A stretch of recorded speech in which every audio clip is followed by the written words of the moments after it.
ইসলামী জ্ঞানে জ্ঞানী হয়ে রাঙাও তোমার জীবন।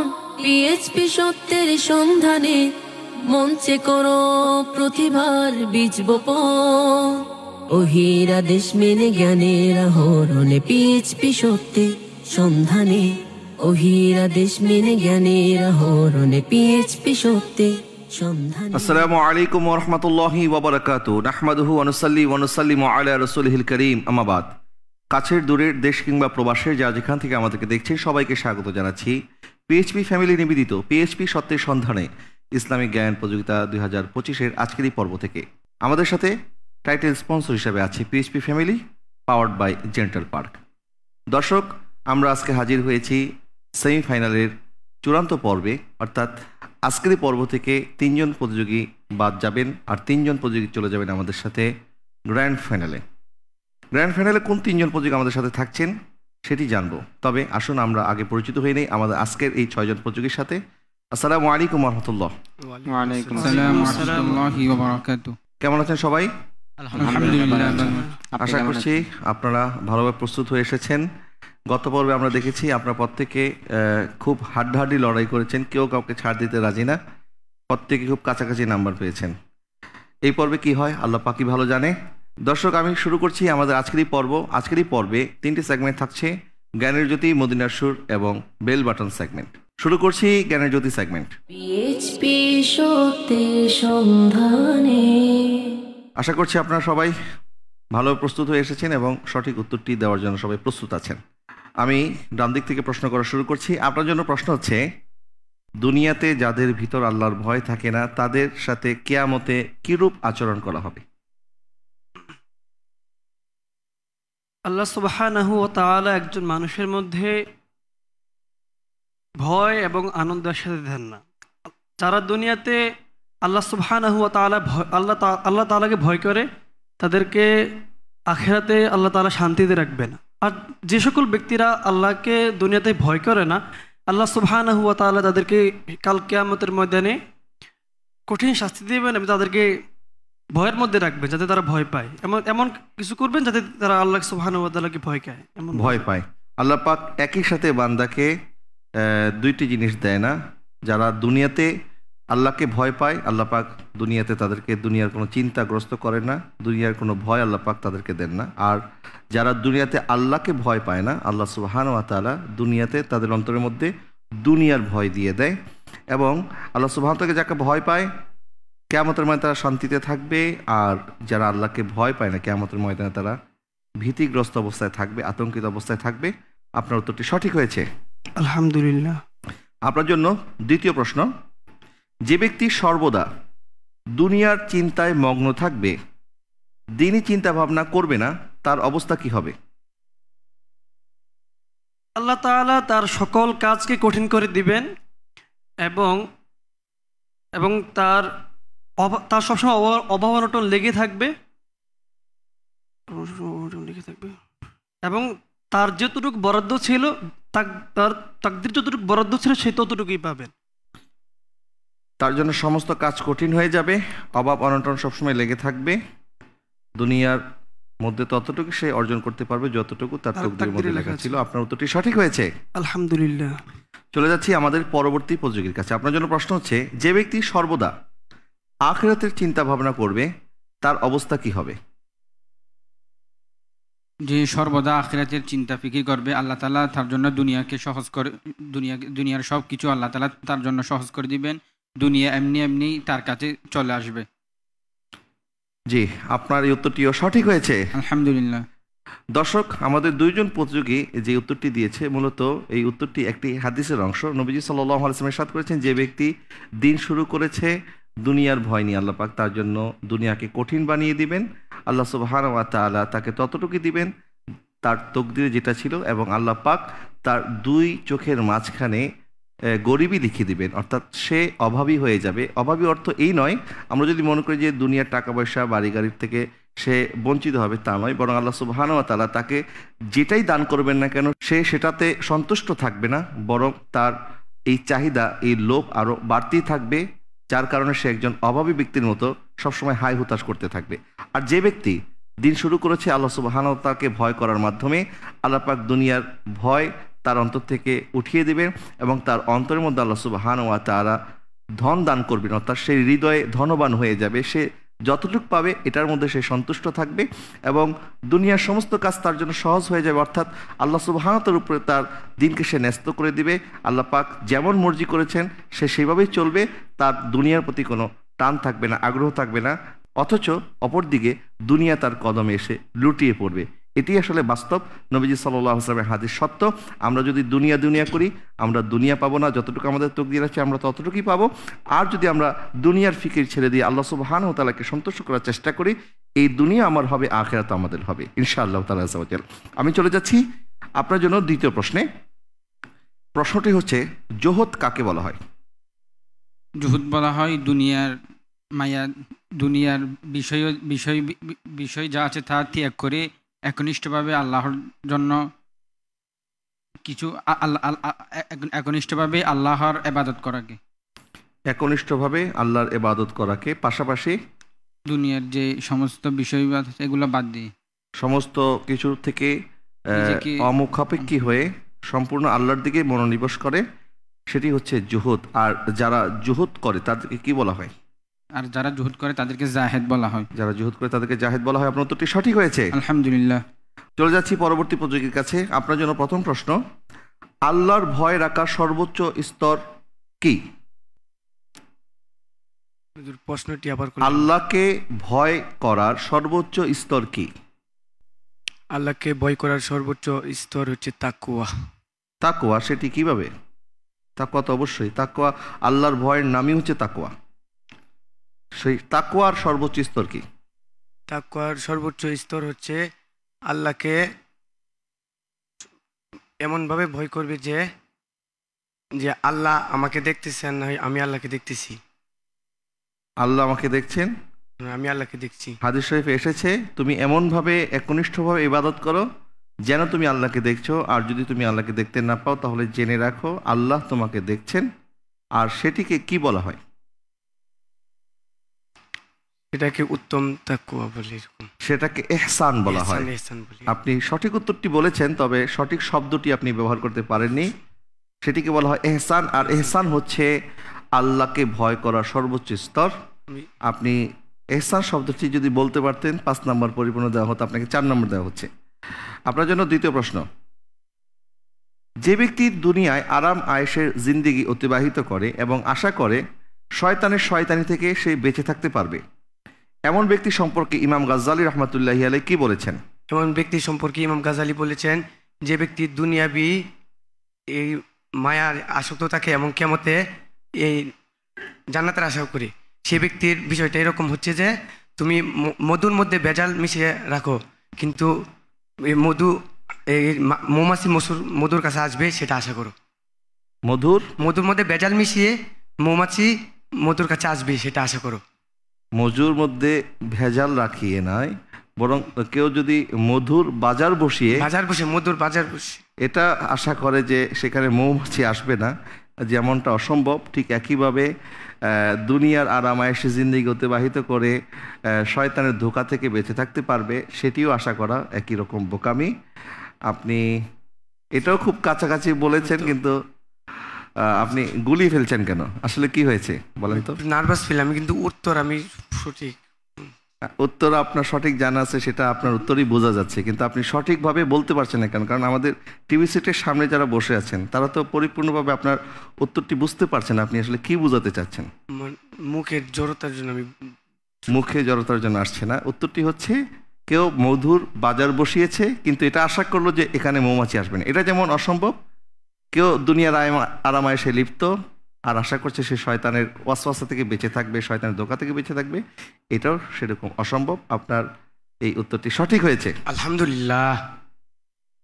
চলে যাচ্ছি পরের প্রতিযোগীর কাছে। আপনার জন্য প্রশ্ন হচ্ছে, তাকওয়ার 3টি স্তর কি কি?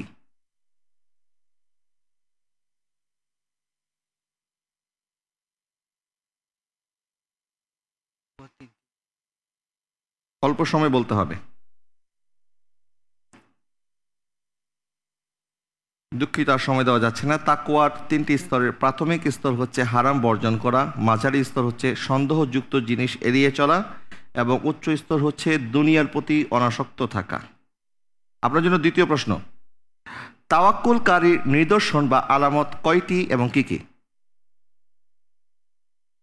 প্রশ্নটা আবার একটু।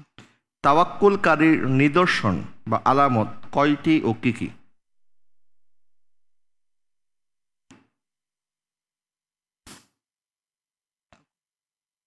তিনটি। কি কি?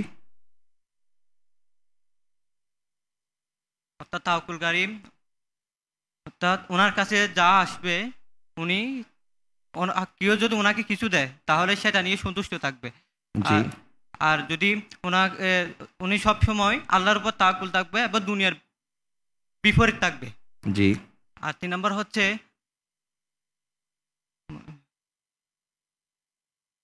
অর্থাৎ উনি সবসময় আল্লাহর দিকে মুখাপেক্ষী থাকবে। অর্থাৎ জি, সেটি তো অবশ্যই, এটাকেই তো তাওয়াক্কুল বলে। সেটির আলামত কি? আল্লাহর উপরে ভরসা করার নামই হচ্ছে তাওয়াক্কুল। তাওয়াক্কুলকারীর নিদর্শন 3টি, আপনি সঠিকভাবে বলেছেন। একটি সঠিকভাবে আপনি বলতে পেরেছেন। প্রথমটি হচ্ছে যদি কোনো সম্পদ তার কাছে চলে আসে তাহলে সেটি সে জমা রাখে না, অর্থাৎ সম্পদের উপরে ভরসা করে না, আল্লাহর উপরে ভরসা করে। কোনো কিছু পাওয়ার আশা থাকে না। আবার কেউ যদি তাকে কোনো কিছু দেয় তাহলেও সেটি গ্রহণ করতে উনি নিষেধ করেন না। আপনি 3টি বলেছেন এবং একটি উত্তর সঠিক বলেছেন, এই জন্য আপনাকে 2 নম্বর দেওয়া হচ্ছে। চলে যাচ্ছি পরের প্রতিযোগীর কাছে। আপনার জন্য প্রশ্ন হচ্ছে, কোন রোগ থেকে আরোগ্য লাভ করা সবচেয়ে কঠিন?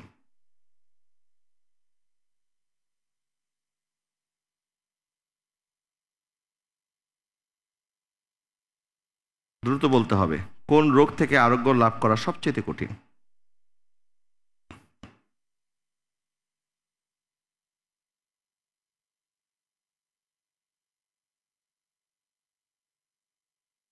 দুঃখিত, আপনাকে আর সময় দেওয়া যাচ্ছে না। সুফিয়ান সৌরি রহমতুল্লাহি আলাইহি বলেন, নফসের রোগ থেকে আরোগ্য লাভ করা সবচাইতে কঠিন, কারণ নফস কখনো কখনো আমাদের পক্ষে থাকে, আবার কখনো কখনো আমাদের বিপক্ষে চলে যায়। নফস যেন আমাদেরকে ধোকায় ফেলতে না পারেন, এই জন্য নবীজি সাল্লাল্লাহু আলাইহি ওয়াসাল্লাম আমাদেরকে একটি দোয়া শিক্ষা দিয়েছেন। নবীজি বলেছেন, তোমরা এই দোয়াটি পাঠ করো, ইয়া মুকাল্লিবাল কুলুব সাব্বিত কলবি আলা দীনিক। হে কলবের উপর রাজত্ব কারণেওয়ালা আল্লাহ, আপনি আমার কলবকে আপনার দিনের উপরে স্থির রাখেন। আল্লাহর কাছে পানাহ চাইতে হবে কলবের অনিষ্ট থেকে, আমাদেরকে নফস যেন আমাদের ক্ষতি করতে না পারে। কারণ আমাদের 2টি শত্রু, একটি হচ্ছে বাহিরের শত্রু, একটি ভিতরের শত্রু। বাহিরের শত্রু হচ্ছে শয়তান, আর ভিতরের শত্রু হচ্ছে আমাদের নফস। এই নফসকে যদি আমরা কন্ট্রোল করতে না পারি, শয়তান যখন নফসকে সিগন্যাল পাঠাবে, অর্থাৎ নফস আমাদেরকে শয়তানের এই ওয়াসওয়াসার মধ্যে ঠেলে দিতে পারে, কিন্তু আমাদের নফসকে যদি আমরা শক্তিশালী করি, শয়তানকে দুর্বল করে দিতে পারবে। আমাদের কলবকে আমাদের শক্তিশালী করতে হবে ঈমান, তাকওয়া, বুজুর্গি, আল্লাহর ভয়ের মাধ্যমে। আপনি উত্তরটি দিতে পারেননি, আশা করছি দ্বিতীয় উত্তরটি দিতে পারবেন। আপনার জন্য দ্বিতীয় প্রশ্ন, তাকওয়ার পরীক্ষা কখন হয়?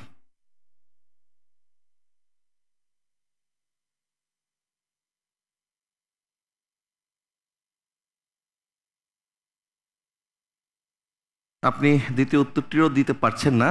তাকওয়ার পরীক্ষা হয় যখন তার সামনে হারাম চলে আসে, অর্থাৎ সে চাইলে হারাম করতে পারে, কিন্তু আল্লাহর ভয়ে সেই হারাম স্পর্শ করে না, বা সে হারাম খায় না, বা সে হারাম কাজটা থেকে নিজেকে বিরত রাখে।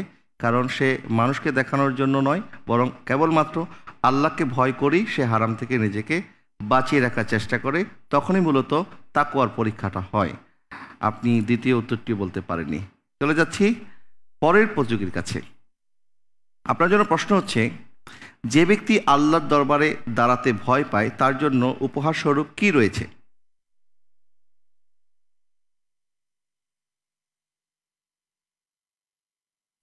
আলহামদুলিল্লাহ, যে ব্যক্তি আল্লাহর দরবারে দাঁড়াতে ভয় পায়, আল্লাহ রাব্বুল আলামিন তার ব্যাপারে আল্লাহর ঘোষণা হচ্ছে, ওয়ালিমান খাফা মাকামা রাব্বিহি জান্নাতান, তাকে আল্লাহ তাআলা 2টি জান্নাত দান করবেন। ওয়ালিমান খাফা মাকামা রাব্বিহি জান্নাতান, আল্লাহ পাকের সামনে যারা দাঁড়াতে ভয় পায় আল্লাহ পাক তাদেরকে 2টি জান্নাত দান করবে। আপনার উত্তরটি সঠিক হয়েছে, আলহামদুলিল্লাহ, মাশাআল্লাহ।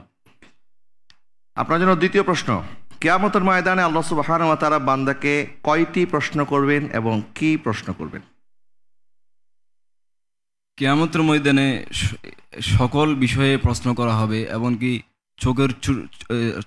চোখের যে সুরমা সে বিষয়ে প্রশ্ন করা হবে। আর কিয়ামতের ইয়াতে প্রতিটি বিষয় সম্পর্কে 3টি প্রশ্ন করা হবে, যে জিনিসটি কিভাবে অর্জন করেছে এবং কোন পথে ব্যয় করেছে এবং কোন নিয়তে ব্যয় করেছে, এই 3টি প্রশ্ন করা হবে।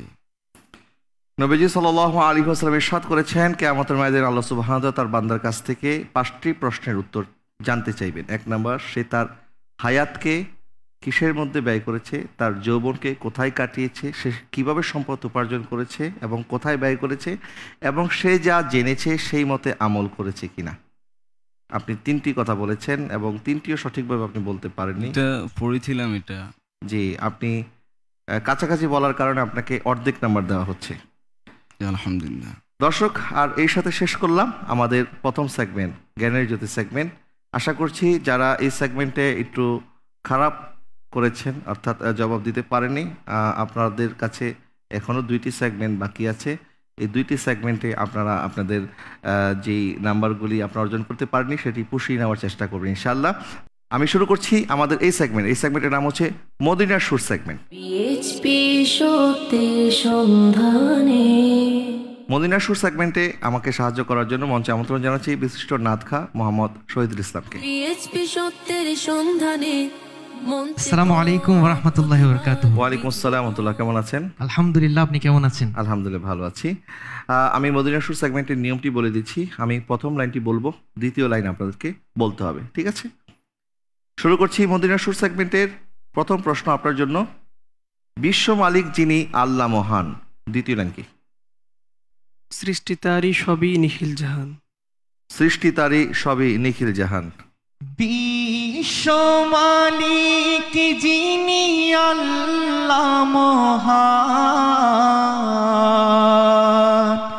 সৃষ্টি তারি সবই নিখিল জাহান, নিখিল জাহান। আল্লাহ আল্লাহ রবে সবে দিওয়ানা, আল্লাহ আল্লাহ রবে সবে দিওয়ানা। প্রভুর প্রেমে মন সারা দাও না। আপনার উত্তরটি সঠিক হয়েছে, আলহামদুলিল্লাহ, মাশাআল্লাহ। পরবর্তী প্রতিযোগী আপনার জন্য প্রথম লাইনটি বলে দিচ্ছি। নূর নবীজি তাশরিফ এনে সিজদাতে পড়েছে। গুনাহগার উম্মতের জন্য নুরানি দুহাত তুলেছে। নূরে নবীজি তশরিফ এনে সিজদাতে পড়েছে, গুনাহগার উম্মতের তরে নুরানি হাত তুলেছে। সারা জীবন কেঁদেছে, আজ তিনি কাঁদছে। কোরআন হাদিস পড়ে দেখো এই প্রমাণ রয়েছে। আসসালাতু আসসালামু আলাইকা ইয়া রাসূলুল্লাহ, আসসালাতু আসসালামু আলাইকা ইয়া হাবিবাল্লাহ, আসসালাতু আসসালামু আলাইকা ইয়া রাসূলুল্লাহ, আসসালাতু আসসালামু আলাইকা ইয়া হাবিবাল্লাহ। গুনাহগার উম্মতের তরে নুরানি হাত তুলেছে। আপনি তরেটি বলেননি, এই জায়গায় অন্য একটি শব্দ বলেছেন, তারপর আমরা আপনাকে পূর্ণ নাম্বার দিচ্ছি। আলহামদুলিল্লাহ। চলে যাচ্ছি পরের প্রতিযোগী আপনার জন্য। প্রথম লাইনটি আমি বলছি। আহমদ হে মোহাম্মদ হে ওয়াহি খাতমে রসুল হে, मखदूम में रब्बी है वालिय कुल है। আবার একটু বলেন। मखदूम मुरब्बी है वालिय कुल है। মখদুমে মুরব बी है वालिय कुल है। ওয়াহি ওয়ালিয়ে কুল হে। জি, আপনি একটু পড়েন। अहमद है मोहम्मद है वही खत्म रसूल है, मखदूम मुरब्बी है वही वाली कुल है। उस पर ही नजर, उस पर ही नजर सारे जमाने की लगी है। वो मेरा नबी मेरा नबी मेरा नबी है, वो मेरा नबी मेरा नबी मेरा नबी আপনার উত্তরটি, যদিও কিছু শব্দ আপনি মিস করেছেন, একটি শব্দ মিস করেছেন, তারপরও আপনাকে পূর্ণ নাম্বার দেওয়া হচ্ছে। আলহামদুলিল্লাহ। চলে যাচ্ছি পরের প্রতিযোগীর কাছে। আপনার জন্য প্রথম লাইনটা আমি বলে দিচ্ছি। ফুল খিলতে হে পর পর কে সল্লে আলা। फूल खिलते हैं पर सल्ले अला मोहम्मद। জি, फूल खिलते हैं पर सल्ले अला मोहम्मद, वही है वासे कहा। আপনি বলে দিন।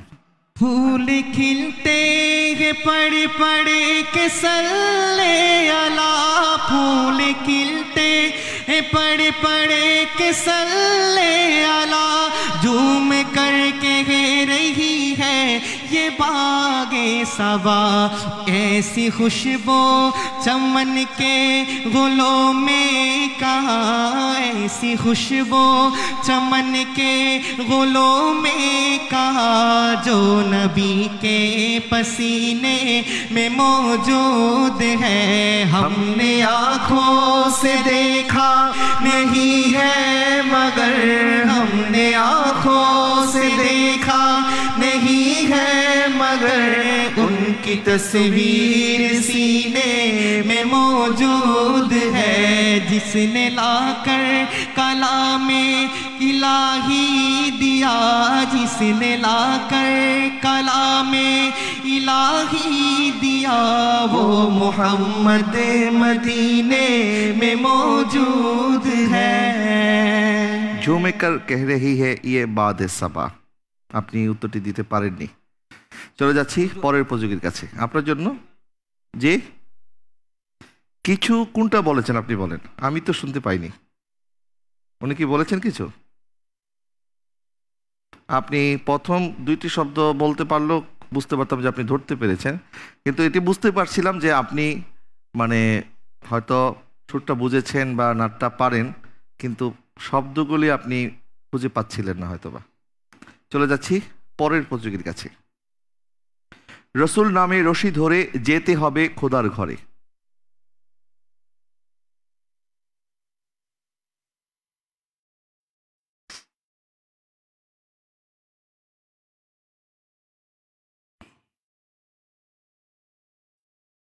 জি বলুন।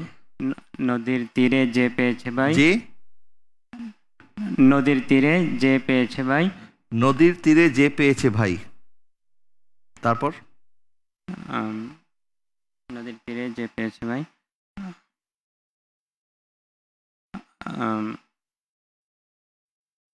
আপনি বলে দিন। रसूल नामे रोशी धरे जेते होबे खुदार घरे, नदी तरंगे जे पड़ेছে ভাই, নদী তরঙ্গে যে পড়েছে ভাই, দরিয়াতে সে अपनी में से हजरत के ভালোবেসে,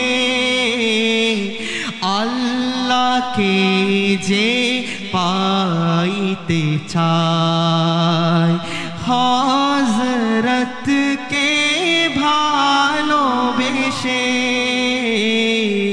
আরশ কুরসি লৌহ কলম না চাহিতে পেয়েছে সে। আপনি নদীর তীরে যে পড়েছে ভাই বলেছিলেন মনে হয়, তাই না? দ্বিতীয় লাইনটি পরিপূর্ণ হচ্ছে নদী তরঙ্গে যে পড়েছে ভাই, দরিয়াতে সে আপনি মিশে। আপনি কিছু অংশ বলতে পেরেছেন, এই জন্য আপনাকে 1 নাম্বার দেওয়া হচ্ছে। চলে যাচ্ছি পরের প্রতিযোগীর কাছে। আপনার জন্য প্রথম লাইনটি হচ্ছে জাগবে যবে বক্ষে আমার অপার তৃষ্ণা সাত সাহারায়।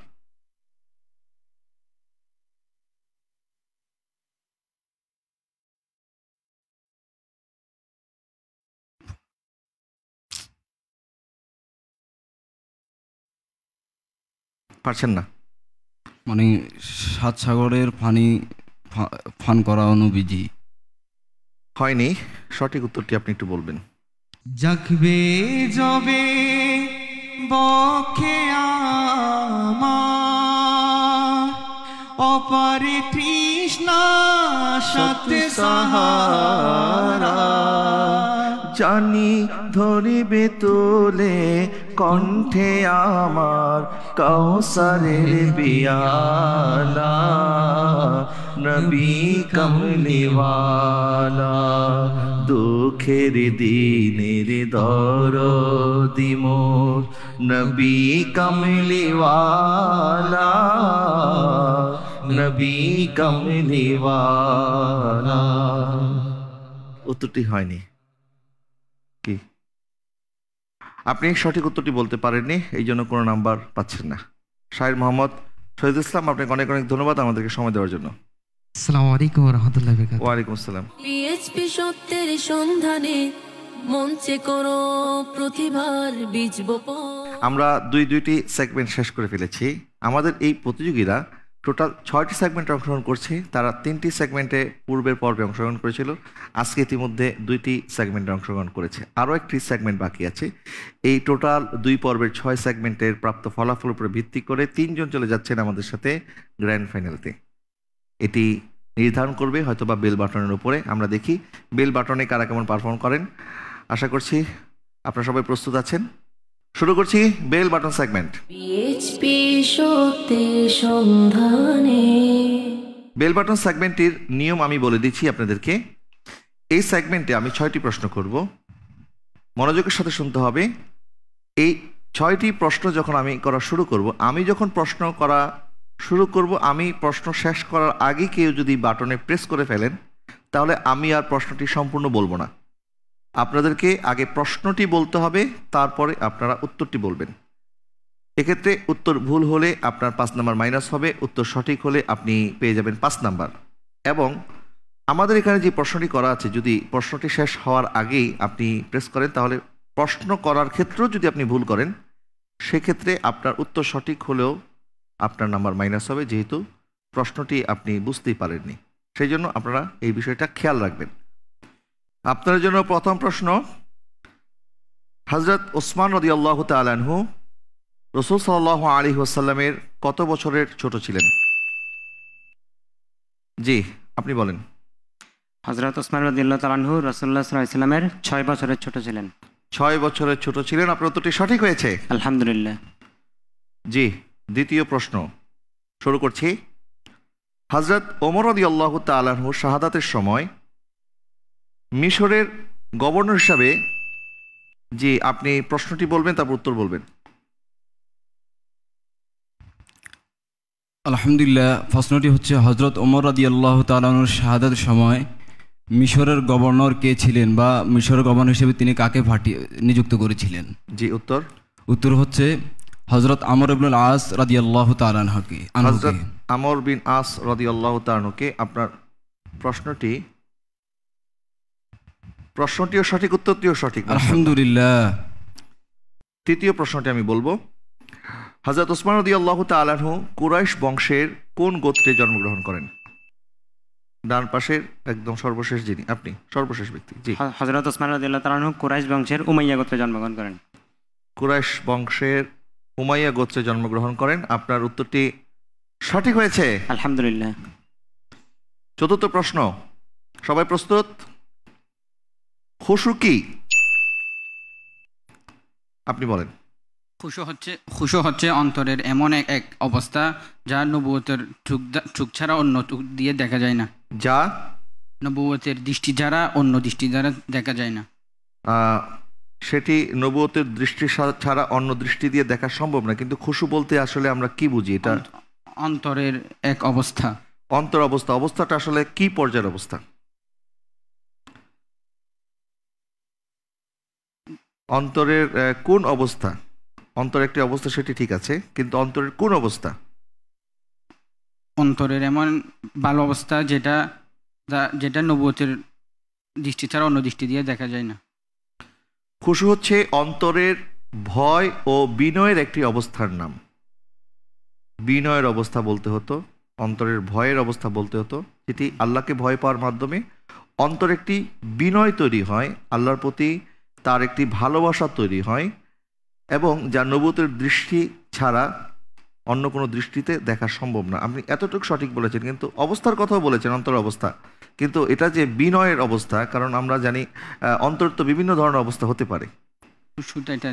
খুশু হচ্ছে আল্লাহ পাকের প্রতি বিনয়, নম্রতা, বিনয়ের জন্যই তো খুশুটা যায়। আর জি, সেটা তো আমাদের যারা দর্শক শ্রোতা, খুশু শব্দটা যে আরবি শব্দ, তো খুশু শব্দটার অর্থটা তো আপনাকে বাংলায় বলতে হতো। আপনি যদি খুশুকে আবার খুশু দিয়ে অর্থ করেন, তাহলে আমরা কিভাবে বুঝবো? আপনাকে তো জিজ্ঞাসা করা হয়েছে যেন আপনি অর্থটা ভেঙে বলেন।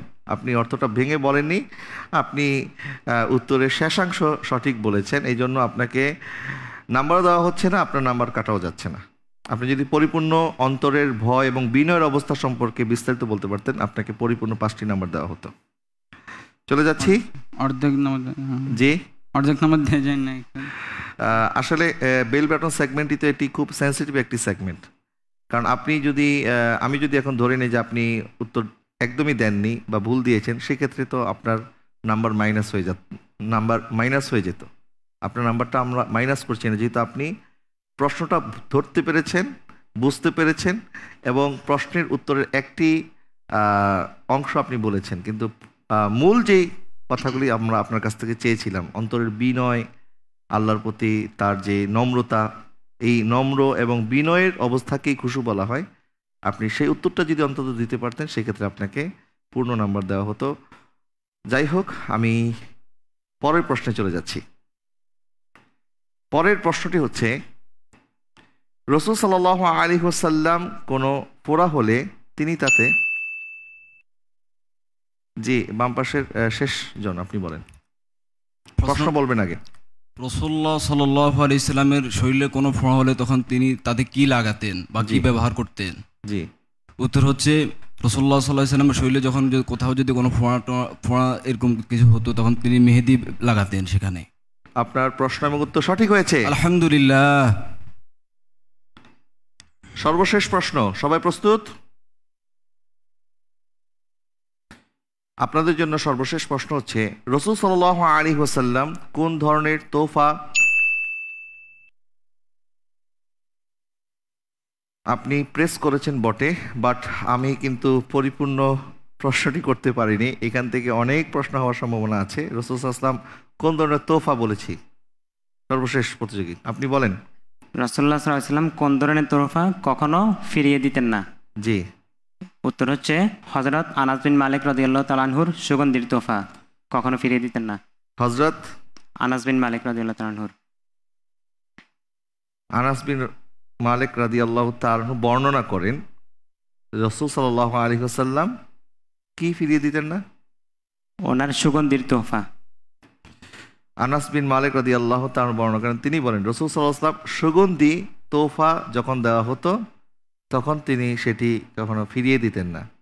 শুধুমাত্র আনাস বিন মালিকের তোহফাই যে নবীজি ফিরিয়ে দিতেন না, বিষয়টা এমন নয়। উনি বর্ণনা করেছেন যে হুজুর সাল্লাল্লাহু আলাইহি ওয়াসাল্লামকে কেউ যখন সুগন্ধি বা আতর হাদিয়া দিত, নবীজি কখনো সে আতরটি ফিরিয়ে দিতেন না, সুগন্ধি ফিরিয়ে দিতেন না। আপনার উত্তরের মধ্যে কিন্তু জটিলতা রয়ে গেছে, এই জন্য আপনাকে কোনো নাম্বারও দেওয়া হচ্ছে না, আপনার নাম্বার মাইনাসও হচ্ছে না। এর সাথে শেষ করলাম আমাদের এই সেগমেন্ট। দর্শক, আমি জানিয়ে দিচ্ছি আমাদের আজকের এই পর্বে, অর্থাৎ আজকের এই পর্বের 3টে সেগমেন্টে আমাদের প্রতিযোগীরা কারা কেমন ফল অর্জন করেছে। মোহাম্মদ মিনহাজউদ্দিন তাসিম পেয়েছে 15 নম্বর, মোহাম্মদ মুজাহিদুল ইসলাম পেয়েছে 15 নম্বর, আবু বকর সিদ্দিক পেয়েছে 14 নম্বর, মোহাম্মদ ইব্রাহিম পেয়েছে 2 নম্বর, মোহাম্মদ বাহাউদ্দিন পেয়েছে 11 নম্বর, মোহাম্মদ সালেহ আহমদ পেয়েছে 17.5 নম্বর।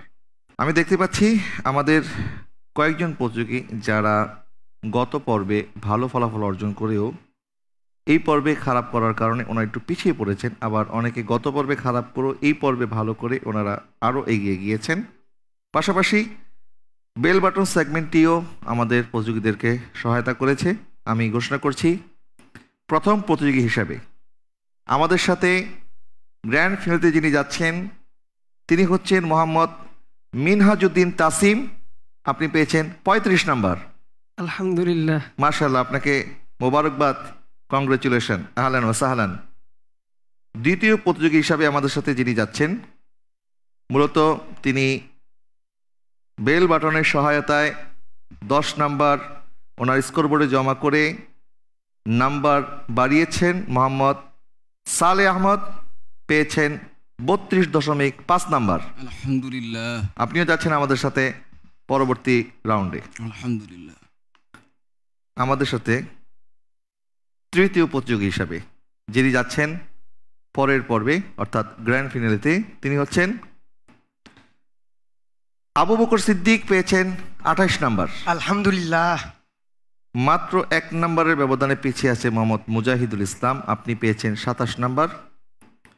অপরদিকে মোহাম্মদ ইব্রাহিম পেয়েছে 19 নাম্বার এবং বাহাউদ্দিন আপনি 21 নাম্বার পেয়ে খুব কাছাকাছি পৌঁছে গিয়েছিলেন, কিন্তু দুর্ভাগ্যজনক বিষয় আপনাকেও বিদায় নিতে হচ্ছে।